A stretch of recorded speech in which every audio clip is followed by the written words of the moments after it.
I'm so afraid of losing you, but you keep humiliating me. It hurts so much. The sweat was still dripping from my forehead when I pulled into my driveway at 11:30 that Thursday night. My running shoes squelched against the wet pavement as I walked toward the front door of our modest two-story house in Millfield, Pennsylvania. The porch light was on, which meant Sarah was still awake, probably grading papers or working on another one of her endless legal briefs. What I didn't expect was to see Jake Morrison's beat-up Honda Civic parked across the street, engine running, windows down. Jake was our 19-year-old daughter Emily's boyfriend, a cocky little punk who thought he owned the world because his dad managed the local Ford dealership. I was fumbling for my keys when I heard his voice carry across the quiet suburban street. "Bro, you won't believe what happened tonight. I got both of them at the same time, and I filmed the whole damn thing. Craziest crap I've ever pulled off." My hand froze on the doorknob. "Both of them?" I turned around slowly, my heart starting to pound harder than it had during my 5-mile run. Jake was leaning against his car, phone pressed to his ear, grinning like he'd just won the lottery. "Yeah, man, the mom was totally into it. And the daughter. She was filming it for me. Family bonding, right?" The words hit me like a sledgehammer to the chest. I dropped my keys and walked across the street, my vision tunneling. Jake saw me coming and tried to end his call, but I was already there. "Give me the phone," I said, my voice deadly quiet. "Hey, Mr. Patterson, give me the goddamn phone, Jake." He looked at my face and handed it over without another word. I hung up on whoever he'd been talking to and stared at him. "What did you just say about my wife and daughter?" Jake's cocky grin faltered. "Look, it's not what you think." "Show me." "What?" "You said you filmed it. Show me." Jake's face went white. "I can't do that, man. That's private." I grabbed him by his shirt collar and slammed him against his car. At 42, I still had the muscle memory from my boxing days, and Jake was just a skinny kid who thought he was tougher than he was. I said, "Show me." With shaking hands, Jake pulled out his phone and scrolled through his videos. What I saw made my stomach turn inside out. There was my wife, Sarah, 39 years old, successful attorney, mother of my child, without clothes in our bedroom with some guy I'd never seen before. And there was Emily, my little girl, holding the camera and laughing. I handed the phone back to Jake and walked to his car. I pulled out my keys and dragged them along the entire driver's side, leaving a deep gouge in the paint. Then I kicked in his headlight. "You ever come near my family again, I'll do worse than that to you." I walked back to my house, picked up my keys, and went inside. Sarah was in the living room reading case files and sipping wine. She looked up when I entered. "How was your run, honey?" I stared at her for a long moment. She looked so normal, so innocent, sitting there in her reading glasses and fuzzy slippers, like she hadn't just destroyed our entire marriage. "Fine," I said. "Just fine." I went upstairs, took a shower, and lay in bed staring at the ceiling. Sarah came up an hour later, kissed my forehead, and settled in beside me. I listened to her breathing as she fell asleep and wondered how long this had been going on. The next morning, I called my lawyer. Tom Baxter had been my friend since high school. He was the only attorney in Millfield I trusted, mainly because he'd grown up in the same blue-collar neighborhood I had and still remembered what it was like to have nothing. His office was above Murphy's Diner on Main Street, and it smelled like coffee and old leather. "Jesus, Nick," Tom said after I told him what I'd seen. "Are you sure about this?" "I saw the video, Tom. My wife is cheating on me, and my daughter is helping her cover it up." Tom leaned back in his chair and rubbed his face. "Okay, let's think about this logically. First thing we need to do is get evidence. Real evidence, not just some kid's phone video." "What kind of evidence?" "Financial records, phone records, emails. If Sarah's having an affair, there'll be a trail. There always is." I spent the next week playing detective in my own home. Sarah was a creature of habit. She left for work at 7:30 every morning and usually didn't get home until 6. Emily was away at college most of the time, only coming home on weekends. I started with Sarah's laptop. She wasn't particularly tech-savvy, and her password was Emily's birthday. It took me less than 10 minutes to find what I was looking for. The emails went back 6 months. His name was Shane Morrison, Jake's older brother. 28 years old, owned a gym downtown, and apparently had been training my wife 3 times a week. The emails were explicit enough to make me sick, but that wasn't the worst part. The worst part was the email chain between Sarah and Emily, where they joked about keeping me in the dark. Emily called me the old man, and said I was too stupid to figure it out anyway.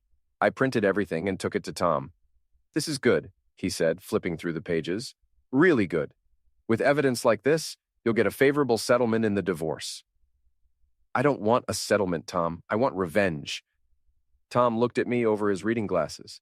"Nick, I understand you're angry, but they humiliated me, Tom, my own wife and daughter. They made me look like a fool in front of the whole town." "What are you thinking?" I smiled, and Tom later told me it was the most frightening expression he'd ever seen on my face. "I'm thinking it's time they learned what real humiliation feels like." That afternoon, I went to Shane Morrison's gym. It was one of those trendy CrossFit places with motivational posters on the walls and techno music blasting from speakers. Shane was easy to spot, tall, muscular, with the kind of artificial tan that screamed insecurity. I walked up to him while he was spotting someone on the bench press. "Shane Morrison?" He looked at me with mild curiosity. "Yeah, that's me. You looking to join?" "I'm Nick Patterson, Sarah's husband." The color drained from his face. The guy he was spotting had to rack the weight himself.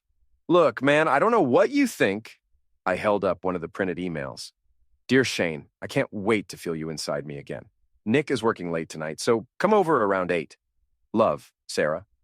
Shane glanced around the gym nervously. Several people were starting to stare.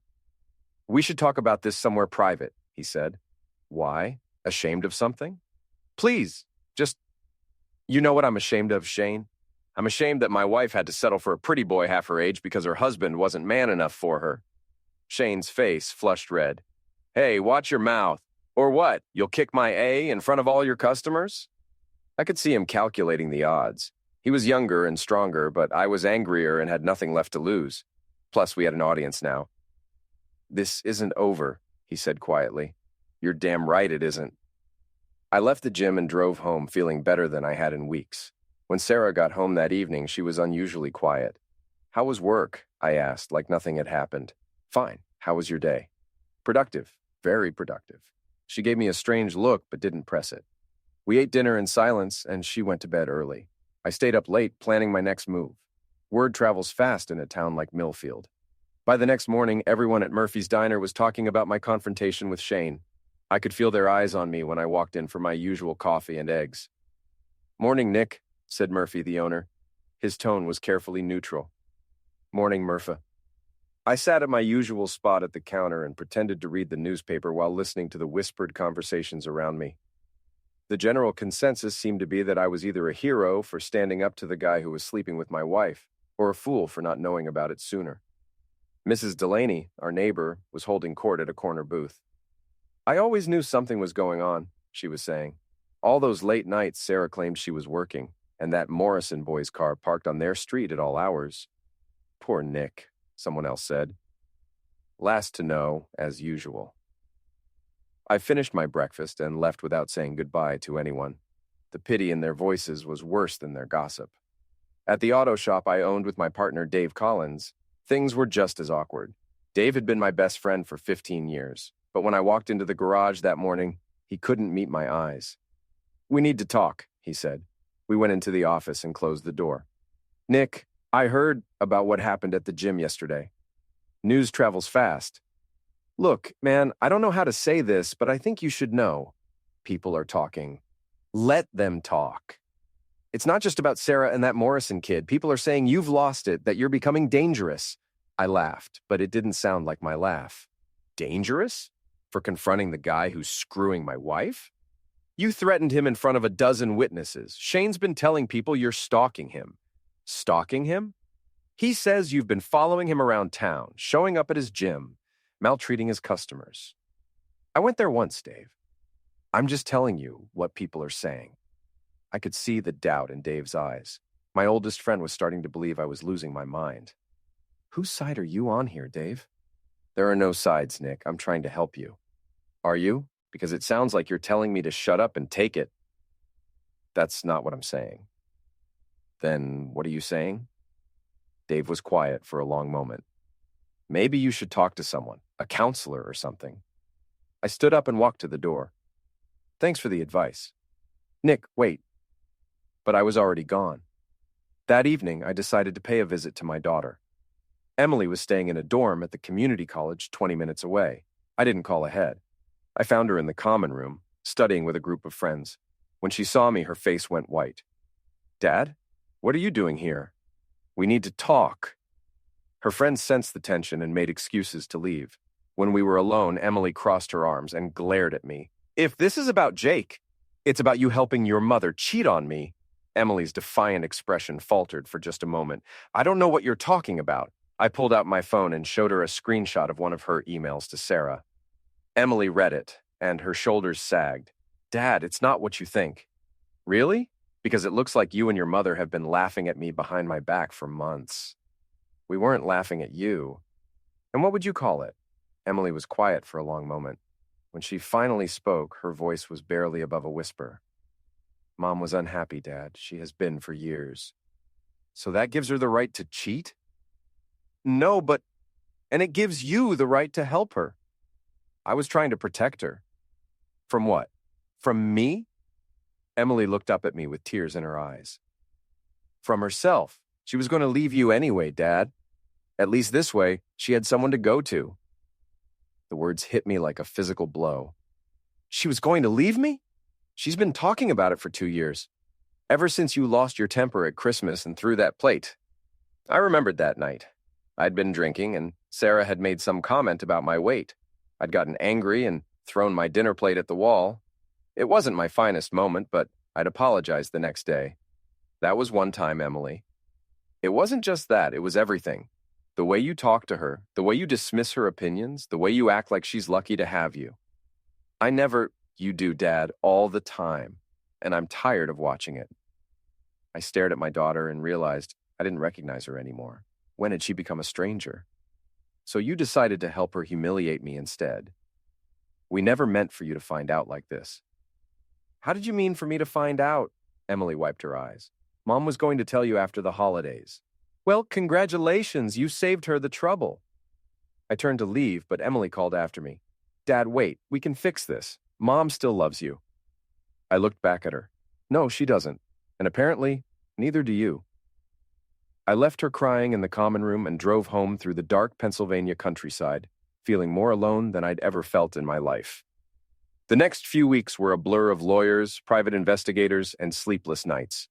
Tom Baxter had been right about the paper trail. Sarah hadn't been nearly as careful as she thought. Her credit card records showed dozens of charges at expensive restaurants and hotels, always on the same days she claimed to be working late. But the smoking tool came from an unexpected source. Mrs. Delaney, our nosy neighbor, had been keeping a detailed log of Shane's visits to our house. She presented it to me like she was doing me a favor, but I could see the gleeful satisfaction in her eyes. "I knew something wasn't right," she said, handing me a spiral notebook filled with dates and times. A mother's intuition, you know. Mrs. Delaney wasn't a mother, and her intuition was just garden-variety nosiness, but her information was solid. According to her records, Shane had been visiting our house 2 or 3 times a week for the past 6 months, always when I was at work. I took the notebook to Tom, along with everything else I'd gathered. "This is more than enough for a divorce," Tom said. "Sarah won't contest it, and you'll get a favorable settlement." "I told you I don't want a settlement. I want justice." "Nick, revenge isn't justice. It is when the system fails you." Tom leaned forward in his chair. "What are you planning?" I smiled. "I'm planning to give this town something to really talk about." The annual Millfield Founders Day celebration was held every October in the town square. It was the biggest social event of the year, with food vendors, live music, and speeches from local politicians. Everyone would be there, including Sarah, Shane, Emily, and all the friends who'd been whispering behind my back. I volunteered to help with the sound system. The morning of the festival, I loaded my truck with speakers, microphones, and a special edition, a laptop computer loaded with audio files I'd been preparing for weeks. I'd spent countless hours editing together the most damaging parts of Sarah and Shane's phone conversations, which I'd been recording since I discovered the affair. The festival started at noon. By 2 o'clock, the town square was packed with families enjoying the unseasonably warm October weather. I spotted Sarah near the bandstand, talking to her law firm colleagues and laughing like she didn't have a care in the world. Shane was by the beer tent, surrounded by his gym buddies and basking in their attention. Emily was there too, standing with her college friends and pointedly ignoring me when I waved. At 3 o'clock, Mayor Davidson took the stage to give his annual speech about Millfield's proud history and bright future. I waited until he was finished, then I made my move.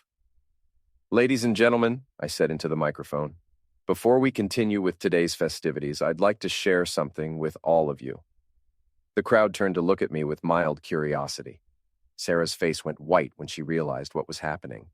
"Many of you know me. I'm Nick Patterson. I've lived in this town my whole life, raised my daughter here, built a business here. I thought I had friends here." I could see people starting to get uncomfortable. Mayor Davidson was trying to get my attention, but I ignored him. "But recently I discovered that while I was working 60-hour weeks to provide for my family, my wife Sarah was having an affair with Shane Morrison, and my daughter Emily was helping her cover it up." The crowd erupted in shocked murmurs. Sarah started pushing through the crowd toward the stage, but it was too late. Now, I could have handled this quietly. I could have gotten a divorce and moved on with my life. But then, I realized something. "You all already knew, didn't you?" The murmurs got louder. I could see guilty faces throughout the crowd. "You knew, and you said nothing. You let me walk around this town like a fool while you whispered about me behind my back. So I thought you might enjoy hearing what Sarah and Shane really think about all of you." I pressed play on the laptop. Shane's voice boomed through the speakers. "These small-town people are so pathetic. They think we don't know they're all talking about us, but we don't give a crap. Sarah's got more class in her little finger than this whole town combined." Sarah's voice followed. "I can't wait to get out of this place. Once I divorce Nick and take half his business, we can move somewhere civilized. Maybe Philadelphia or New York." The crowd was dead silent now. I let the recording play for another minute, capturing Shane and Sarah mocking specific people in the crowd, making fun of their clothes, their jobs, their marriages. When it was over, I turned off the laptop and looked out at the sea of stunned faces. "I guess that's all I wanted to say. Enjoy the rest of your festival." I walked off the stage and through the crowd. People stepped aside to let me pass, their expressions ranging from shock to admiration to fear. Sarah was crying hysterically. Shane was nowhere to be seen. He'd apparently slipped away during the recording. Emily was staring at me with a mixture of horror and something that might have been respect. Dave Collins grabbed my arm as I reached the edge of the crowd. "Nick, what the hell was that? That was justice, Dave. You just humiliated your own wife in front of the entire town. She humiliated me first. I just returned the favor." "This isn't like you." I looked at my oldest friend and realized he was right. This wasn't like the old me at all. The old me would have suffered in silence, taken the humiliation, and tried to rebuild his life quietly. But the old me was gone. "You're right, Dave.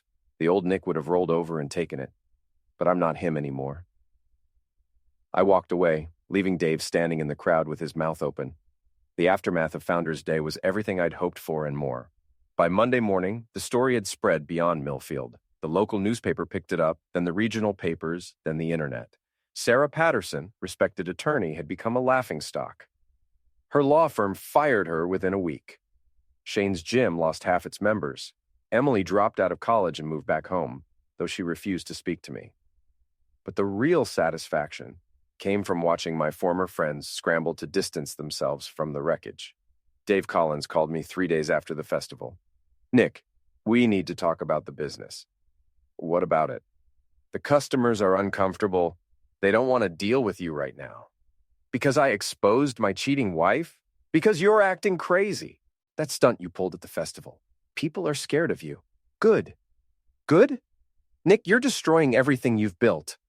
"Everything I built was already destroyed, Dave. I'm just making sure everyone knows it. I think we should dissolve the partnership." I'd been expecting this. Dave was a good mechanic, but he'd never had the stomach for conflict. "Fine, buy me out." "I can't afford to buy you out, you know that." "Then I'll buy you out." "With what money?" "Sarah's going to take half of everything in the divorce." I laughed. "Actually, she's not." "What do you mean?" "I mean, I've been planning this for months, Dave.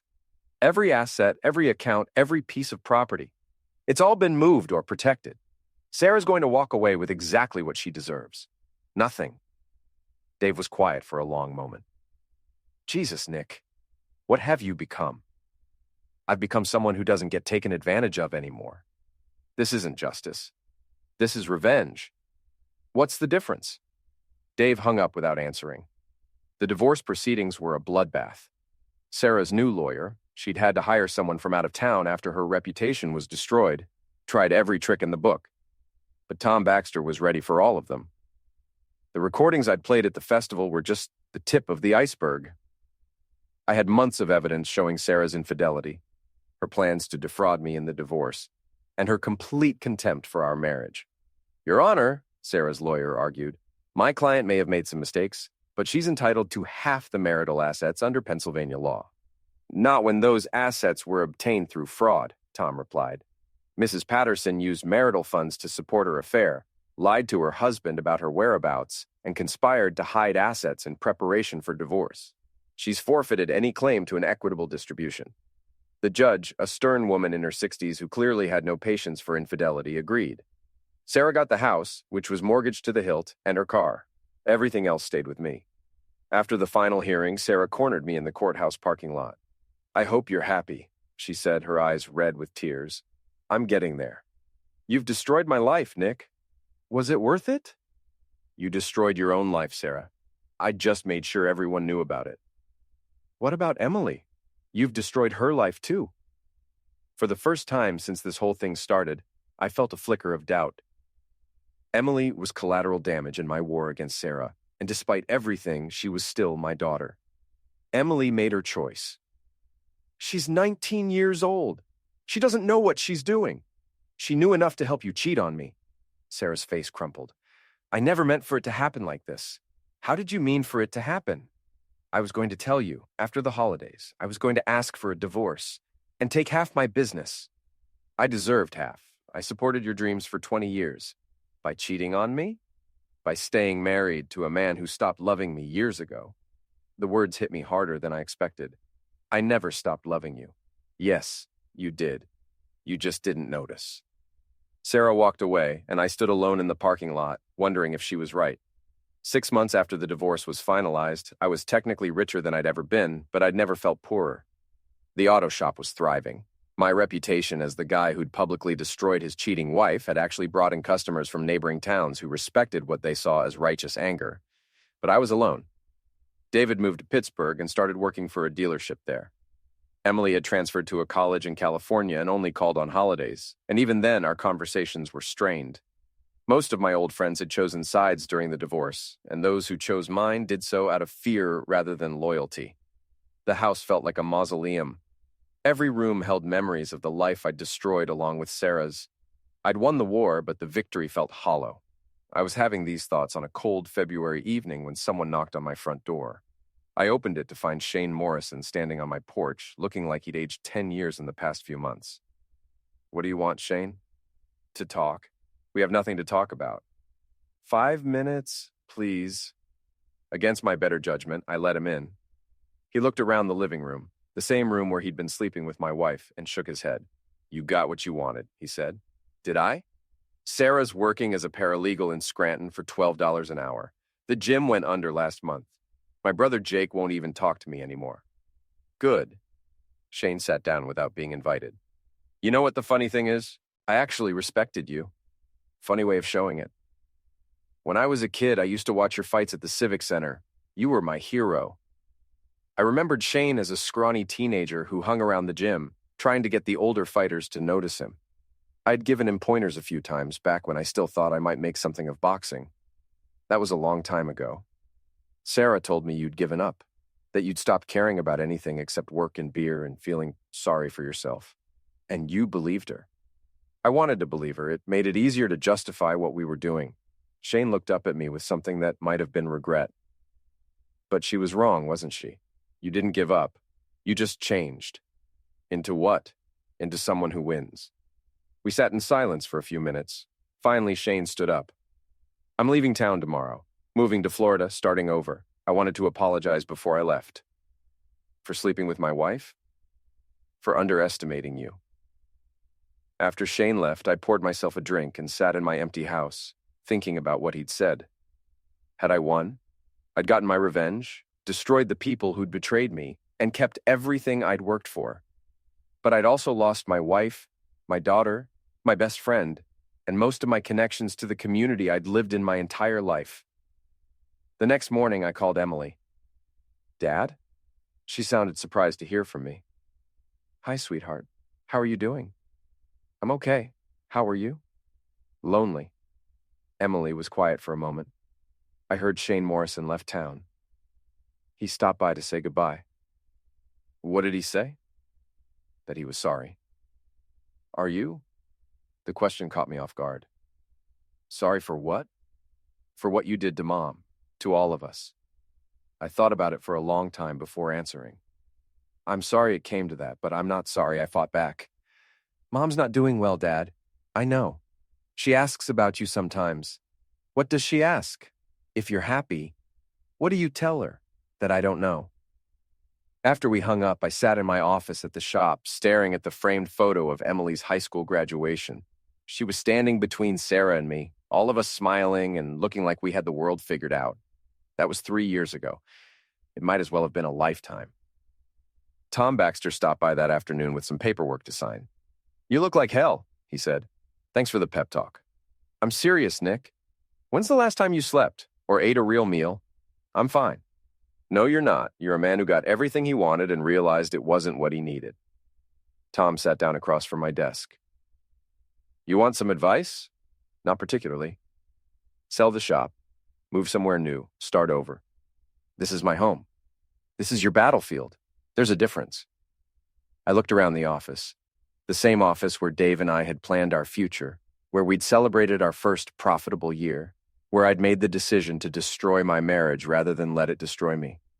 Maybe you're right. Of course I'm right. I'm a lawyer. That evening, I drove to the cemetery where my parents were buried. I hadn't been there since the funeral, but I felt like I needed to talk to someone who'd known me before I became the villain in everyone else's story. I sat on the bench next to their headstone and watched the sun set over the Pennsylvania hills. I don't know if I did the right thing, I said out loud, feeling foolish but continuing anyway. I mean, I won, but it doesn't feel like winning. The wind picked up, rustling the leaves on the oak tree above their grave. Sarah was probably right. I did stop loving her, or at least I stopped showing it. But that doesn't excuse what she did, does it?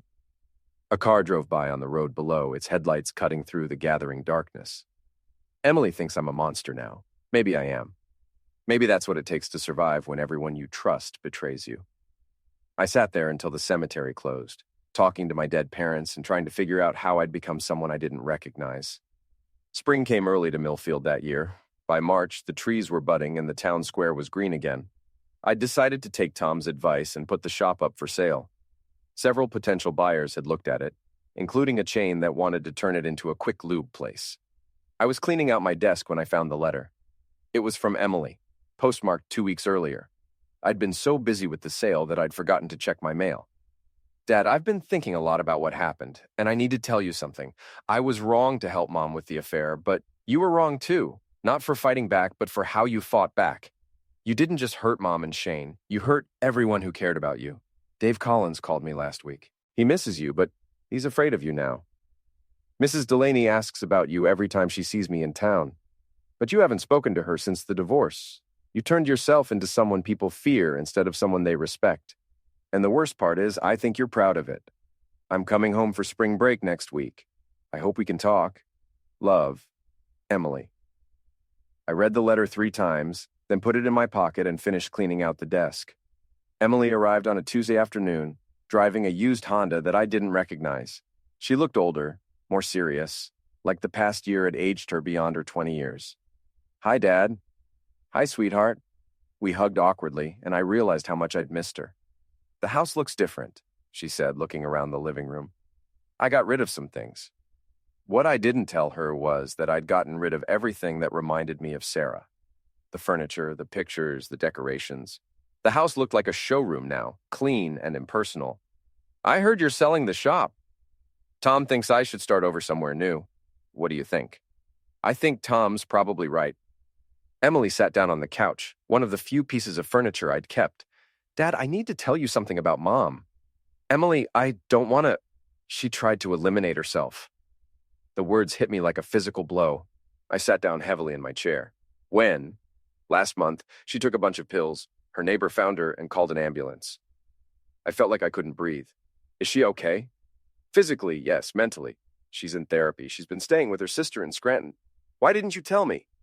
Because I was afraid of how you'd react. How did I react when you told me just now? Emily looked at me with surprise. You looked scared. I was scared. I still am. We sat in silence for a few minutes. Finally, Emily spoke. She still loves you, Dad. No, she doesn't. She does. She told me so when I visited her in the hospital. Emily! She said she deserved what you did to her, but she never stopped loving you. I got up and walked to the window, looking out at the neighborhood I'd lived in for most of my adult life. It doesn't matter now. Why not? Because I destroyed everything. There's no going back from what I did. There's always a way back, Dad, if you want it badly enough. I turned around to look at my daughter. What are you saying? I'm saying, maybe it's time to stop being the villain. That night, after Emily had gone to bed in her old room, I sat up thinking about what she'd said. I'd spent so much energy on revenge that I'd forgotten about redemption. The next morning, I called Tom Baxter. I want to take the shop off the market. Why? Because I'm not running away anymore. Nick, we talked about this. We talked about me starting over, but maybe starting over doesn't mean running away. Maybe it means fixing what I broke. Tom was quiet for a moment. What are you planning? I'm planning to stop being someone people are afraid of. And how exactly do you plan to do that? I have no idea, but I'm going to figure it out. I started small. I called Dave Collins in Pittsburgh. Nick? He sounded surprised to hear from me. Hi, Dave. How are you doing? I'm okay. You? I've been better. Listen, I wanted to apologize. For what? For becoming someone you didn't recognize. For making you afraid of me. Dave was quiet for a long time. I wasn't afraid of you, Nick. I was afraid for you. I know, and I'm sorry. Are you okay now? I'm working on it. We talked for an hour, and by the end of the conversation, Dave had agreed to come visit the following weekend. Next, I called Mrs. Delaney. Nick Patterson, she said when she heard my voice. I was wondering when you'd call. I wanted to thank you for helping Emily while I was going through everything. That girl needed someone to talk to. You were so angry, and her mother was such a mess. I know, and I'm sorry I wasn't there for her. Well, you're here now, aren't you? I'm trying to be. Mrs. Delaney invited me over for dinner that Sunday. It was the first home-cooked meal I'd had in months, and the first time I'd laughed in even longer. But the hardest call was the one I made to Sarah. Nick? She sounded weak, fragile. Hi, Sarah. Emily told me what happened. I wanted to make sure you were okay. She started crying. I'm so sorry, Nick. For everything. I'm sorry, too. You don't have anything to be sorry for. I deserved what you did to me. No, you didn't. You deserve consequences for what you did, but not what I put you through. We talked for 20 minutes. It was the first honest conversation we'd had in years, maybe decades. When we hung up, I felt something I hadn't felt since this whole thing started. Peace. Emily found me in the kitchen an hour later, making dinner. You called Mom. How did you know? You look different, lighter. I feel lighter. Emily hugged me, and for the first time in months, it didn't feel awkward. I'm proud of you, Dad. For what? For remembering who you used to be. 6 months later, I was standing in the town square again, but this time it was different. The annual Founders' Day celebration was in full swing, and instead of planning revenge, I was manning a booth for the shop's annual charity drive. Dave had moved back to Millfield and rejoined the business. We'd never be as close as we once were, but we were friends again, and that was enough. Sarah had moved back to town too, working at a legal aid clinic and slowly rebuilding her reputation. We weren't friends, and we'd never be married again, but we could be in the same room without wanting to destroy each other. Emily had transferred back to the local college and was living at home again. She was studying social work, she said, because she wanted to help families before they imploded like ours had. Dad, she said, walking up to my booth with a soft pretzel and a smile. How are we doing? Good, really good. Any regrets? I thought about it for a moment, watching the families enjoying the festival. The same families I'd shocked and horrified a year earlier. About the affair, about the divorce, no regrets. About how you handled it? Every day, but I'm working on making up for it. Emily nodded and squeezed my shoulder. That's all any of us can do. As the sun set over Millfield, I packed up my booth and headed home to my quiet house. I'd lost a lot in the past year. my marriage, my innocence, my faith in the people I loved. But I'd gained something too, the knowledge that it's never too late to stop being the villain in your own story. I'd spent months planning the perfect revenge, and I'd gotten it. But in the end, the real victory wasn't in destroying the people who'd hurt me. It was in finding my way back to being someone worth loving. The night I became the villain was the worst night of my life. But it wasn't the end of my story.